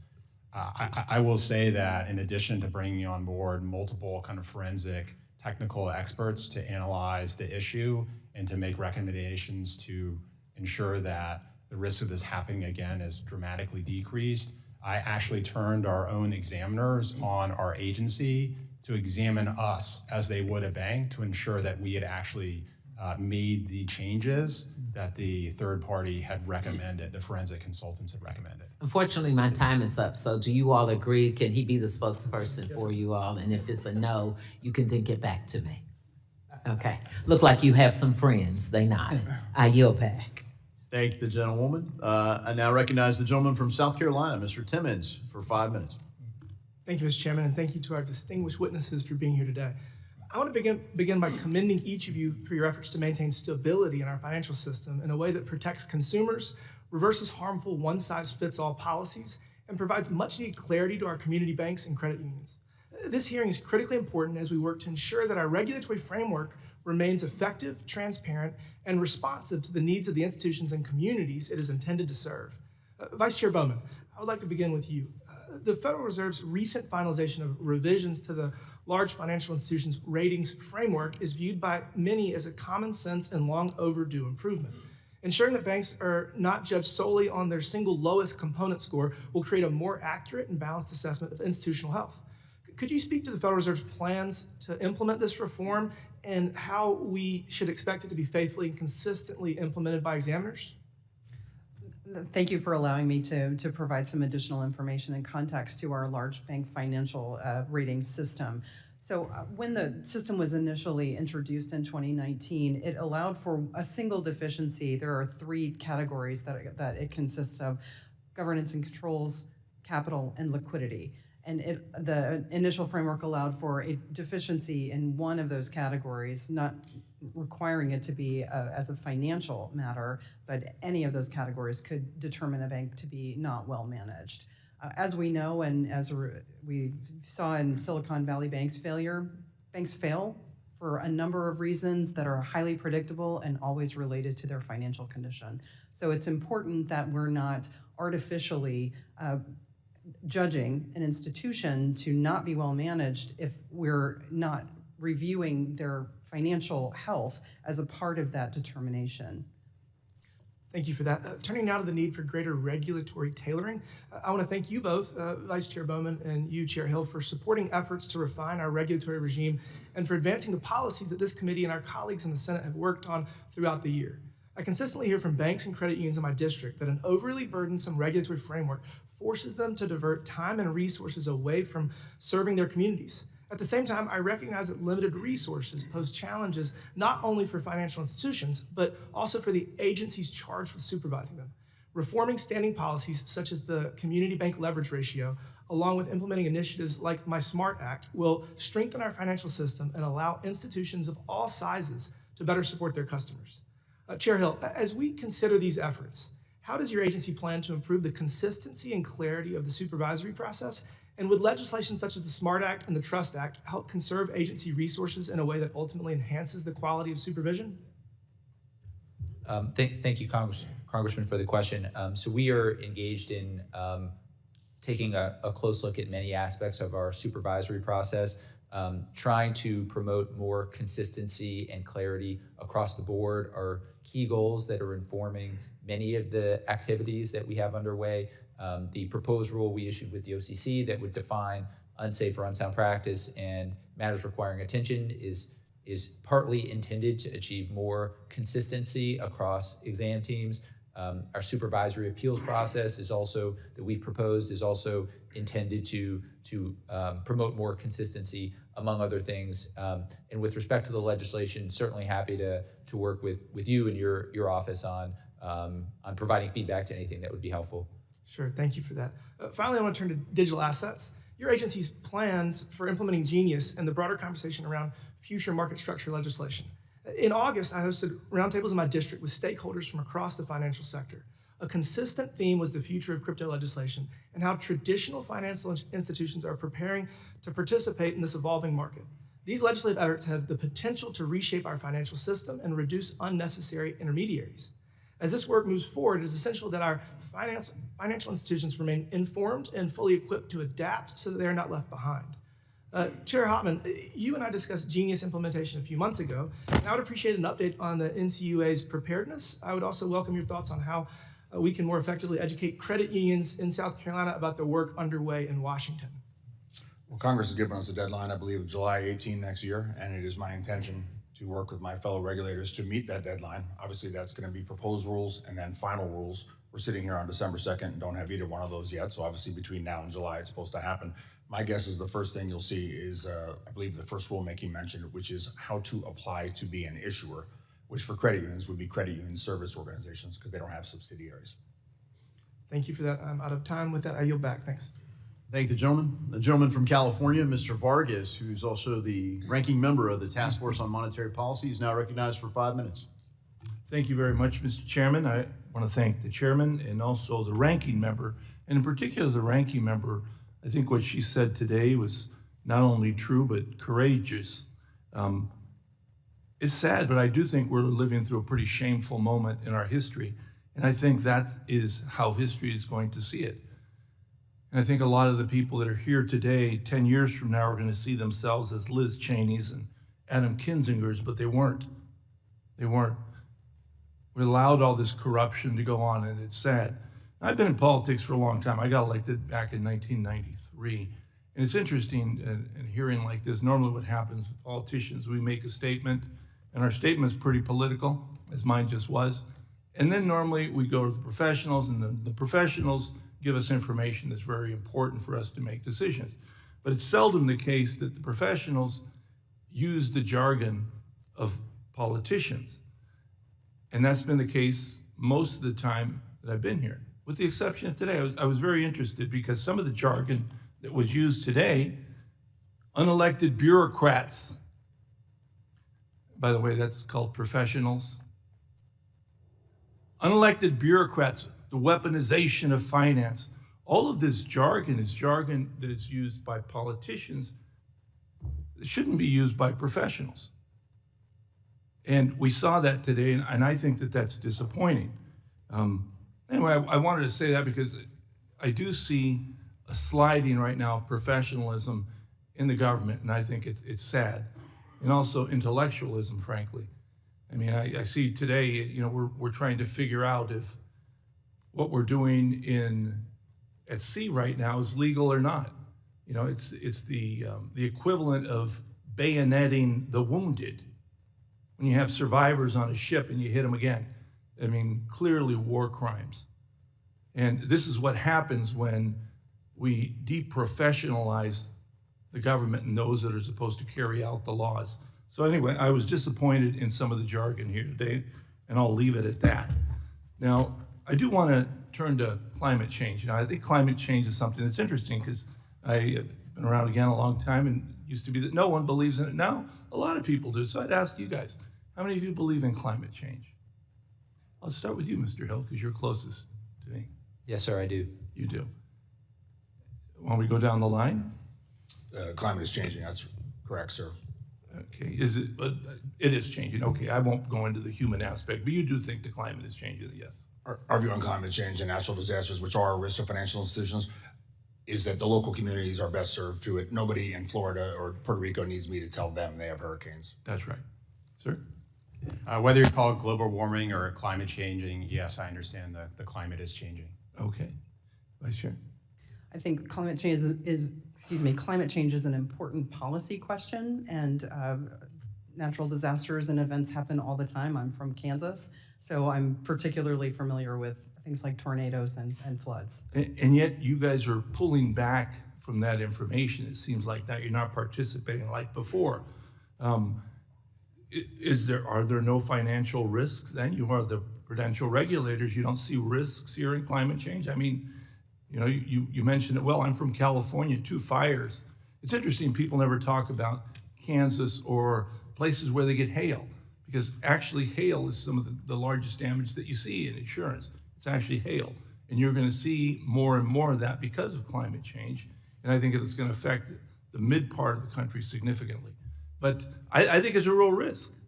I think most of humanity thinks it's a real risk, except for us today. Would anyone like to comment on it? Mr. Gould, go ahead, sir. Oh, yes. May I? Yeah, please do. So I think it's not that these events are not risks. It's that they're not more important risks than other risks that banks face. And we believe that banks have been facing these risks. Obviously, I'm a community banker from a mostly rural and agricultural bank where farmers are the most optimistic people on the planet who have to mitigate and manage to what the weather gives them every year. So they've been managing for these risks for the entirety of the banking system. And it's not that they're not important risks, it's that they're not more important than other material risks. Okay, we could disagree on the how important it is. But just lastly, I would like to say, I hope you don't slide into this unprofessional jargon. Keep it tight, as they say when we used to play football. Don't slide off and start to speak like politicians. Thanks again. With that, I yield back. Thank the gentleman. The gentleman from Pennsylvania, Mr. Muser, who's also the chairman of the Oversight and Investigations Subcommittee, is now recognized for 5 minutes. Thank you, Mr. Chairman, and certainly thank you to all of you. This is very important and worthwhile, so it's appreciated. Comptroller Gould, Vice Chair Bowman, Chair Hill, and Chair Hauptman. Thank you. First, on Basel III Endgame, we need capital rules that strengthen safety and soundness without limiting access to capital for large and small businesses. Second, this committee's debanking report validates our concerns. Last Congress, Biden regulators pressured many banks, were coerced to comply, and lawful Americans lost access to banking services. Mr. Chairman, I ask unanimous consent to enter into the record the majority staff debanking report entitled Operation Choke Point 2.0, Biden's Debanking of Digital Assets. Without objection. So I appreciate Comptroller Gould, Vice Chair Bowman, and Acting Chairs Hill's early action regarding debanking by eliminating reputational risk, which our colleague Representative Barr's bill, the FIRM Act, has codified. In order to achieve fair access to banking, the private sector has a role to play as well, of course. Third, financial fraud and scams are rampant, and this committee is committed to a government, private sector, and a whole of society effort to protect consumers, seniors, veterans, young people, small businesses, everyone out there. And that's a top priority for my subcommittee on oversight and investigations. So, Vice Chair Bowman, I'd like to start with you, please. You've been very clear on Basel III Endgame, very refreshing, as a matter of fact, that it can have real benefits if calibrated properly for bank lending, especially for community and regional banks. In your view, how can right-sizing capital requirements that primarily affect larger banks help support small business and agricultural lending? If we're speaking specifically about Basel III, it's important to understand that the approach that we're taking limits the application of Basel III and the required participants to the largest banks. So those requirements would not apply to the smallest banks unless they chose to opt in to that framework.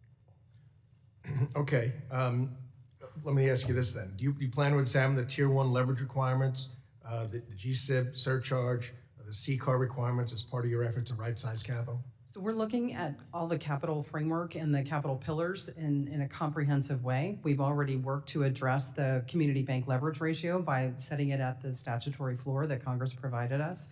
I think there are a number of different categories that we're looking at. We'll have a GSIB surcharge proposal. We already introduced the SLR, and the other is the stress testing in addition to Basel III. We're making progress on all of these different capital pillars.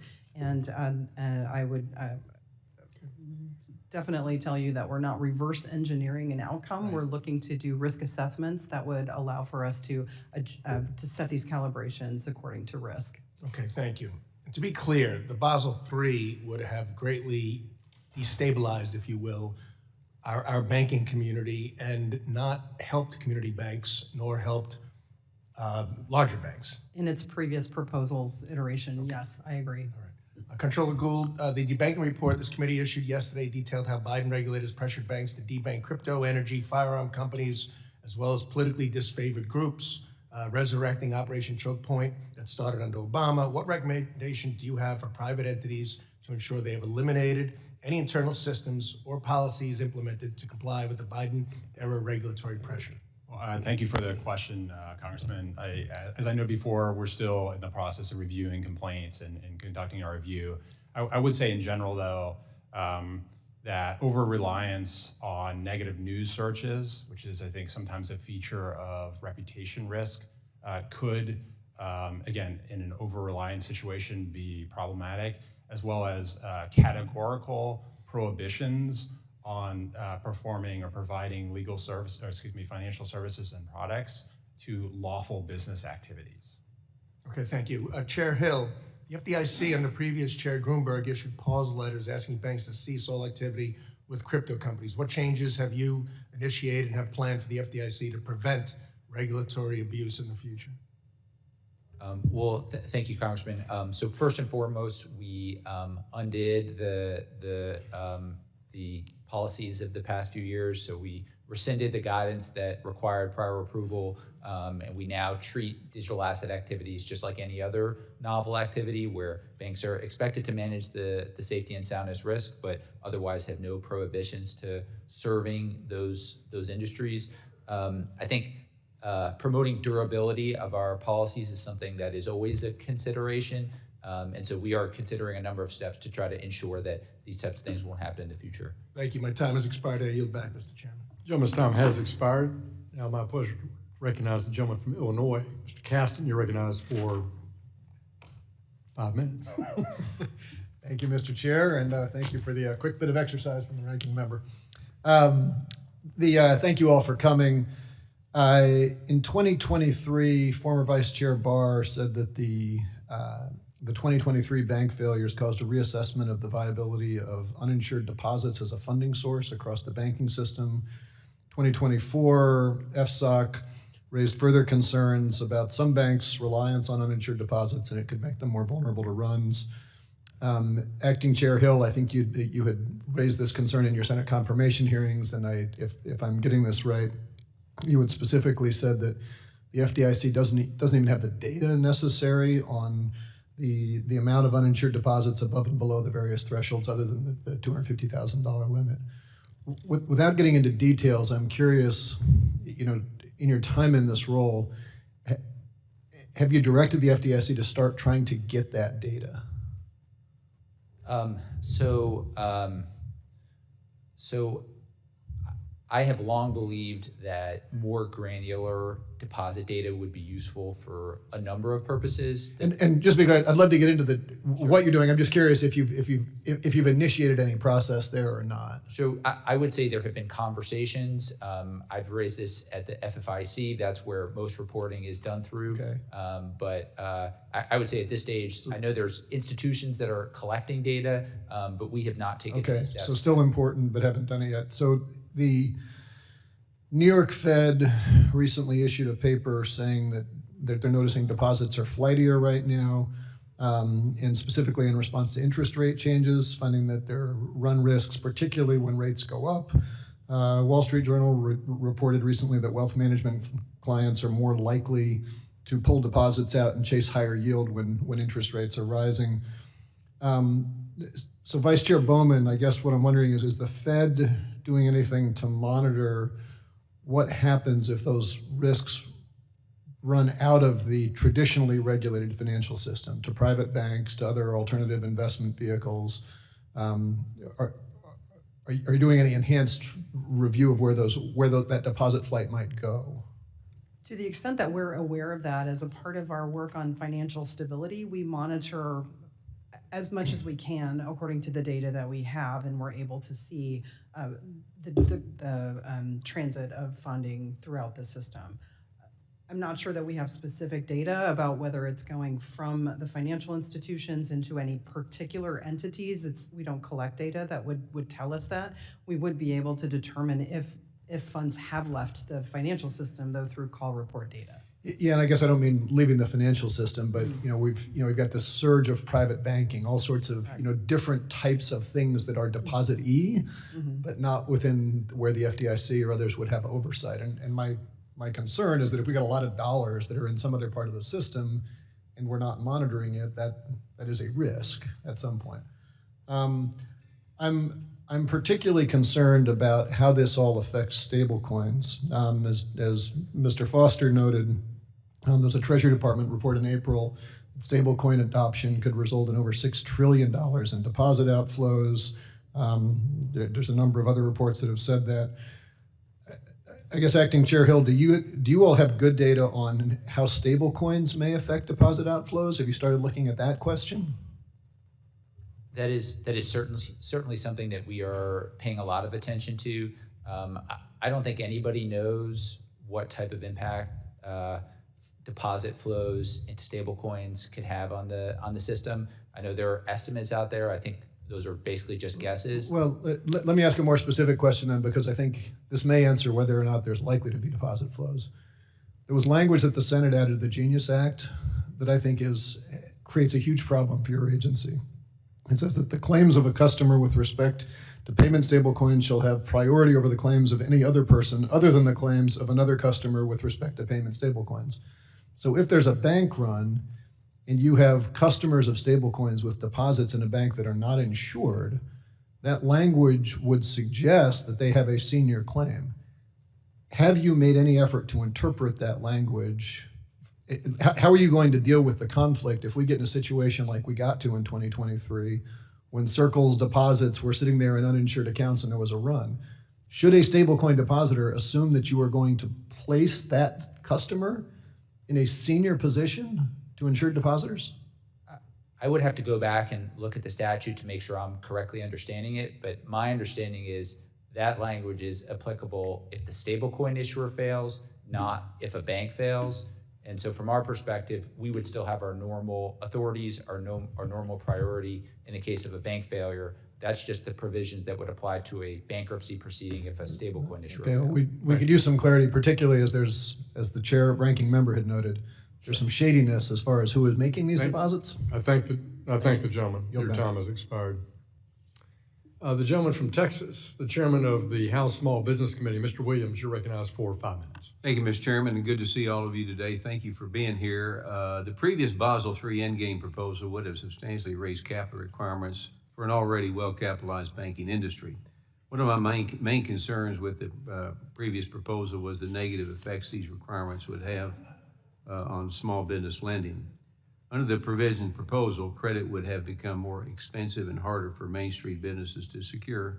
And as you continue your work on the Basel III Endgame proposal, I urge you to ensure the revised framework avoids imposing unnecessary burdens to restrict Main Street America. So Vice Chairman Bowman, could you elaborate on how the Fed will ensure any changes to the capital levels will not disrupt the flow of capital to Main Street businesses? Thank you for that question and the opportunity to clarify the work that we're doing around Basel III. I think it's very important as we're working toward reviewing the capital framework that we're not disincentivizing providing lending or other types of activities to those businesses that make our economy run.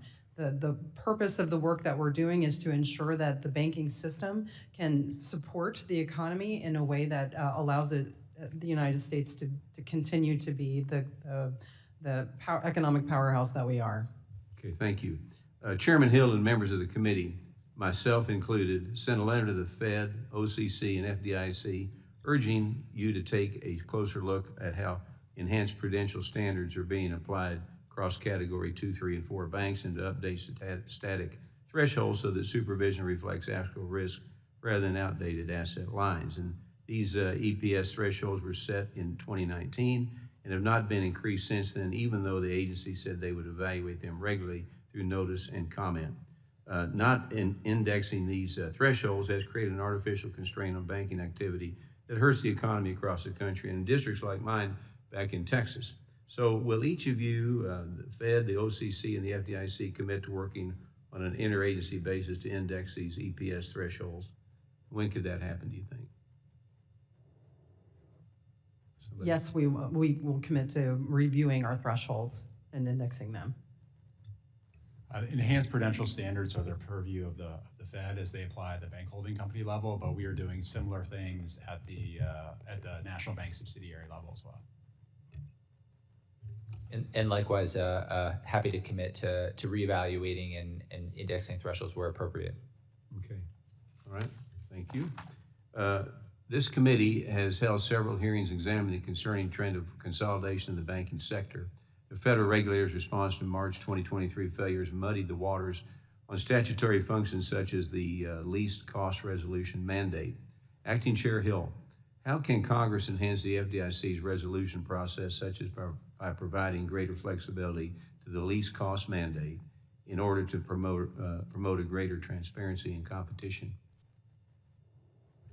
Thank you for the question, Congressman. I think allowing additional flexibility under the least cost would be useful in certain circumstances. There are a variety of possible situations where the FDIC may have two resolution options that are very similar in cost, but there are significant benefits to one or the other. Today, there is essentially no discretion, and so it needs to be a mechanical choice to choose the least cost resolution option. I think Congress would still want to ensure that there was discipline around any flexibility to ensure that cost still remained a primary consideration. But I do think there are situations where having at least a little bit of additional flexibility would be useful. I've got limited time, but one more question, Chairman. How might, how a more strict set of conditions to waive the national deposit cap for the acquisition of a failing or failed bank, how perverse the trend of consolidation in the banking sector? Certainly a lot of considerations there, but as I'm sure you're aware, today there is an exception to the caps in the event of a failed bank acquisition. I know there's legislation in place that would potentially allow some more flexibility in those types of situations. Again, I think from my perspective, at a broader, more holistic level, I think having a little bit of additional flexibility around least costs would be useful. Well, again, thank you all for being here. Appreciate the testimony, and I yield back my time. Gentleman yields back. Gentleman from New York, Mr. Torres, you're recognized for 5 minutes. Thank you, Mr. Chair. I have a question about the intersection of the financial system and AI. Private credit, banking, insurance, and AI CapEx are becoming increasingly interconnected. The AI sector is experiencing the largest capital boom since the railroads of the late 19th century, and AI CapEx has become a disproportionate driver of both economic growth and equity market performance. To what extent do you view the entanglement of private credit, banking, insurance, and multi-trillion-dollar AI CapEx as a potential source of systemic risk? I'll start with the Fed.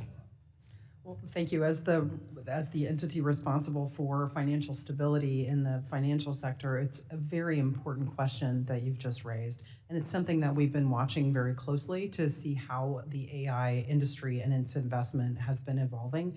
We've seen an increase in asset levels and their valuations over time, and it's something that we continue to watch, and we're definitely paying close attention. So is that a yes? Do you view it as a potential source of systemic risk? Or? Well, it's certainly one of the risks that we're looking at.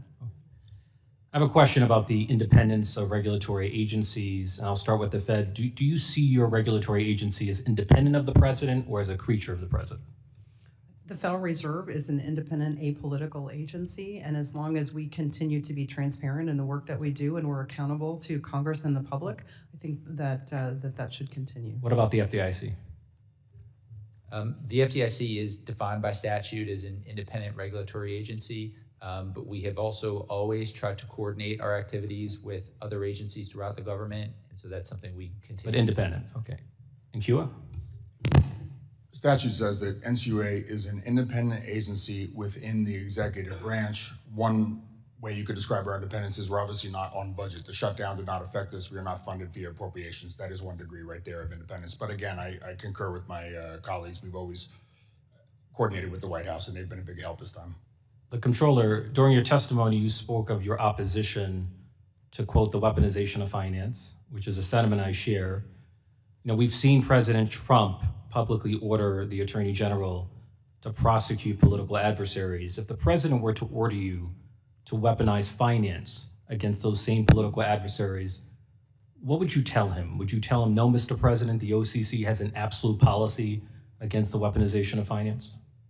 Congressman, thanks for the question. I'm not going to engage in hypotheticals. What the president has told me through an executive order. Do you have an absolute policy against the weaponization of finance? Excuse me? Do you have an absolute policy against the weaponization of finance? There's a presidential executive order that says that banks should not discriminate on the basis of politics, religion, or being engaged in a lawful business activity. Capital requirements. If capital requirements were at 0%, there would be no safety and soundness. If capital requirements were at 100%, there would be no capital formation. And so the object of public policy is to find the best balance between the two, to find the Goldilocks level of capital requirements. Like, what is that Goldilocks level, and how do you determine that level empirically? And I feel I have not heard a satisfactory answer to that question from either side of the debate. You know, your predecessor insists that the system is undercapitalized. You seem to believe it's sufficiently capitalized. Like, what's the objective empirical standard against which those competing pronouncements are being made? The statute's direct definition for different sizes of banks is well capitalized. So that's one measure that we can use.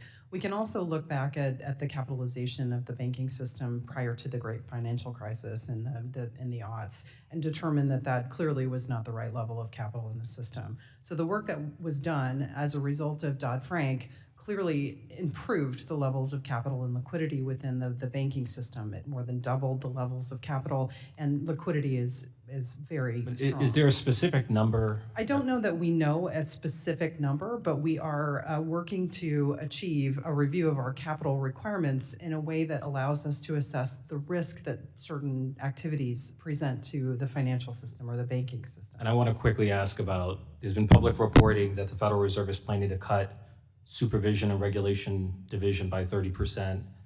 As you know, the story of SVB was partly a story of supervisory failure. If my constituents were to ask me, Congressman, why on earth is the Federal Reserve cutting supervision by 30% following the supervisory failures surrounding SVB, what should I tell them? Well, Congressman, that is an excellent question, and I really appreciate the opportunity to clarify that. So when we're talking about reorganizing, we're talking about the staff at the board. Before the financial crisis, we had about 200-ish employees at the board. None of them are actual supervisors. They coordinate the activities of those supervisors that are resident within our 12 reserve banks. We're not talking about what we're doing with those supervisors, so they're completely separate. Gentleman's time has expired. Thank you, Mr. Chair. I'd love to provide you with more detailed information on our reorganization. Thank you.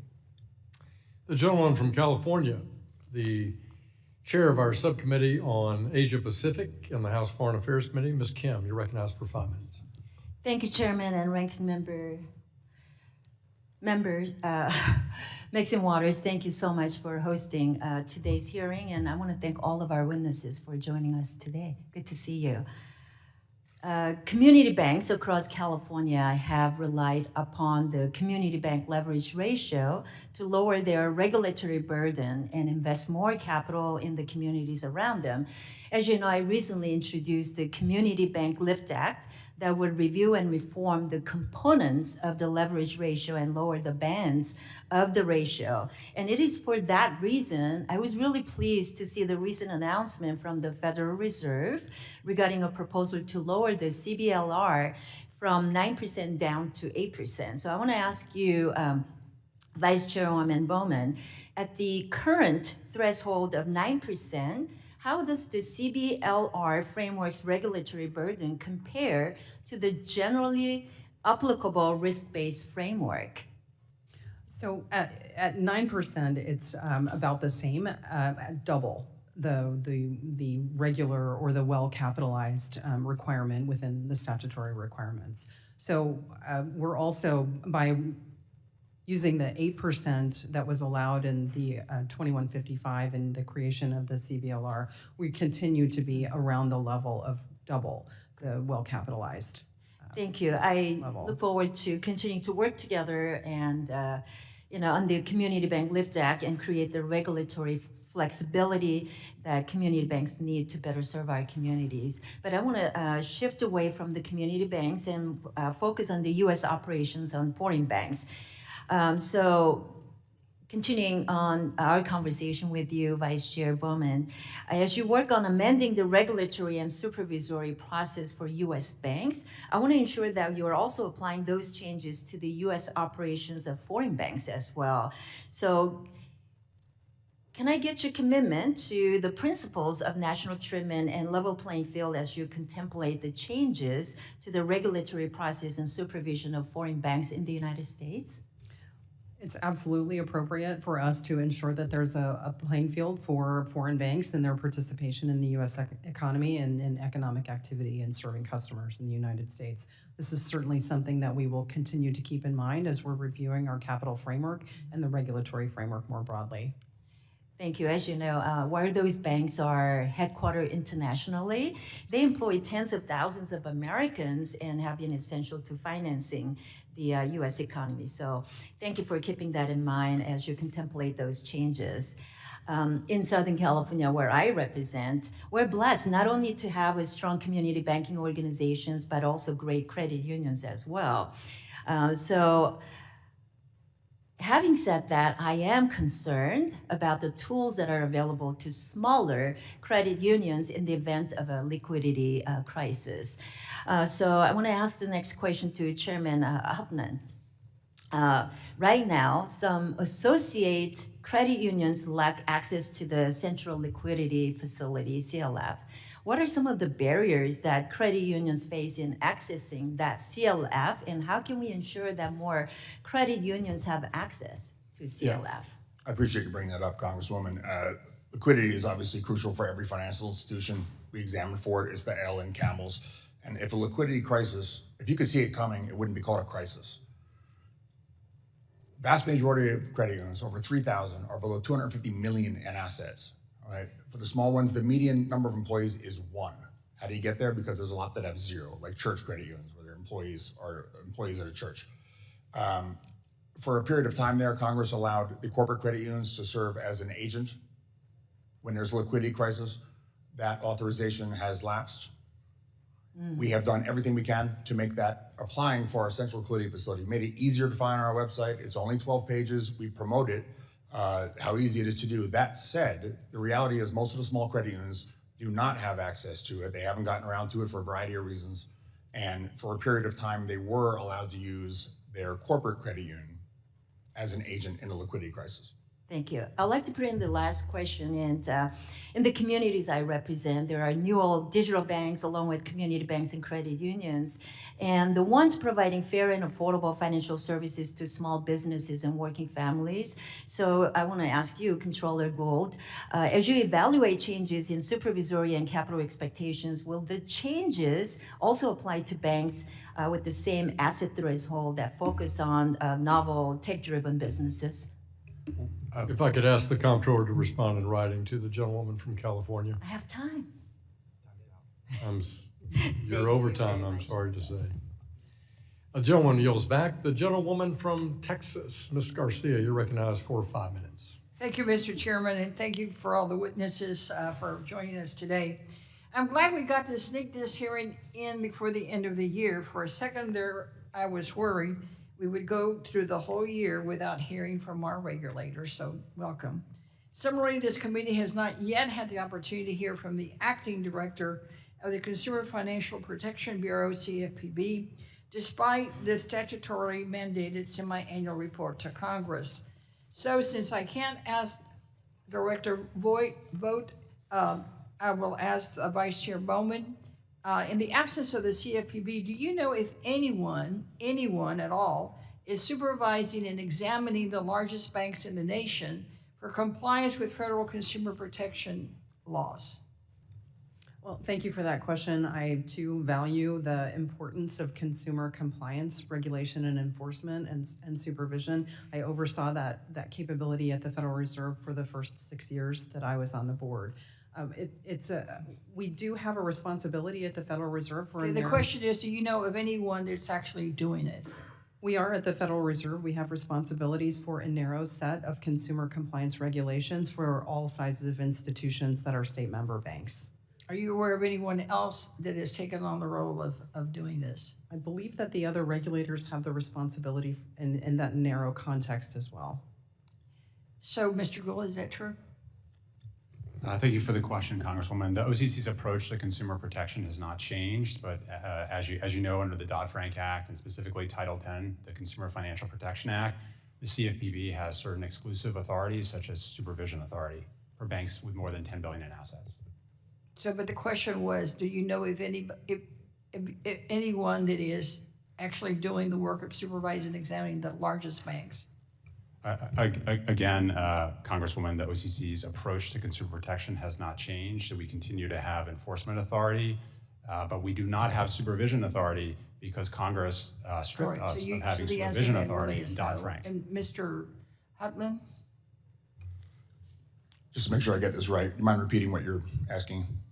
I'll repeat the question. Since I can't ask director vote, in the absence of the CFPB, do you know if anyone is supervising and examining the largest banks in the nation for compliance with federal consumer protection laws?